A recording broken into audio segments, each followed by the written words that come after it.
Well, hello everybody. Here I am. It is Wednesday. We are right in the middle of the week.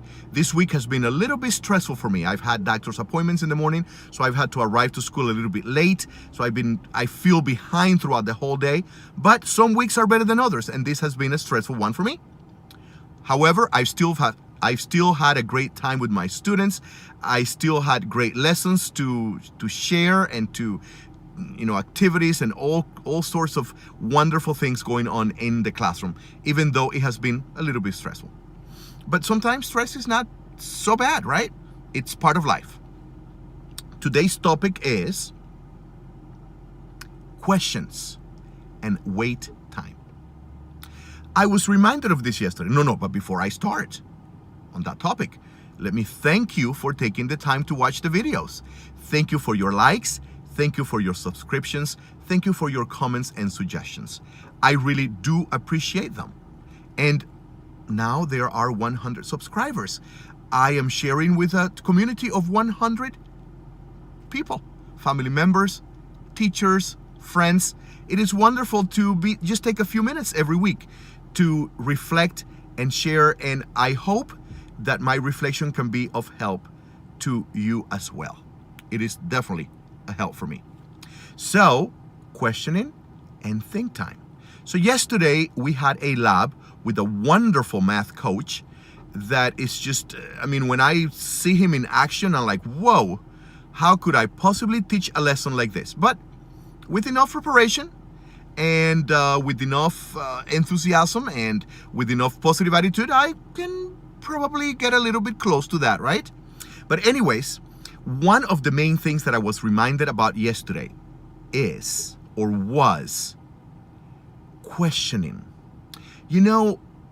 As a teacher, I don't know if it's just me or if it happens to a lot of you, but as a teacher, I am always tempted to just sort of either guide the students too much or just sort of give them too much information when I want them to solve, especially math problem, but it can be applied to any subject. And I was reminded once more of the importance of asking probing questions.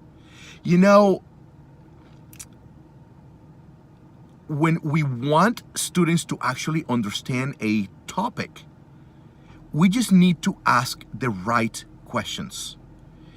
Questions that will make them think. So sometimes we're tempted to give the answer or to just sort of guide them so much that we basically have given them the answer. But I was reminded, and this is something that I've known and that I've practiced, but I many times forget, right? As teachers, we do forget, right? It just happens. But it's good to be reminded to ask questions. When a student is stuck, when a student is trying to make sense of something, let's just ask the right questions. And these questions have to be prepared ahead of time, of course, to be able to know what to ask. Maybe for an experienced teacher, it will be easier to come up with those questions right there. But for newer teachers, it needs to be something that is planned. So students can really make sense of things when we ask the right questions and they are able to reflect, think, and then through that questioning, they can get to the answer. And the other part of that is we need to give them time to think. If we ask a question, then let's not rush them. Let's wait. Let's have them think. And I was reminded of that today. I asked a student, I was doing a math problem where I think it was Peter or Mary, somebody was using cereal throughout the week. And this person had 3 boxes and they were going to use 2/10 every day. And the question was, how many days it's going to take this person to finish all the boxes of cereal? And I asked a question and said, so how many tenths are in this one box? And well, at first I thought that the student was not really thinking. And so I tried to ask another question. She's like, give me time to think, please. Just like that. Give me time to think. I'm thinking. So I was reminded that when I ask a question, I also need to give them time. Now, sometimes we might have to ask a second or a third question, to try to get them to where we need them to go, but let's give them time. So when students are trying to solve a problem, even if we are pressed for time, let's ask questions. Let's plan for those questions, and let's plan for the right questions to ask to guide them, not to what we want them, not through our way of thinking, but to guide them to an answer that they can make sense of. Because I guide too much, and I ask questions that are so specific that I basically want students to think the way that I'm thinking. I'm not giving them the space and the time to think the way that they need to think, the way that they need to make sense. And I was reminded, last year we had a math coach, and she was observing one of my lessons, and I just kept asking questions to this specific student. So this is the question that she asked me: Mr. Broussard, do you want little Mr. Broussards walking around the school, or do you want students that are thinking for themselves? And so as a joke, I said, of course I want little Mr. Broussards walking around the school. But her point was well taken. The point was, I was guiding them so much that I was expecting them to think like I was thinking. So when we want students to make sense of things, whether it is math or a reading strategy or science or social studies, let's plan questions.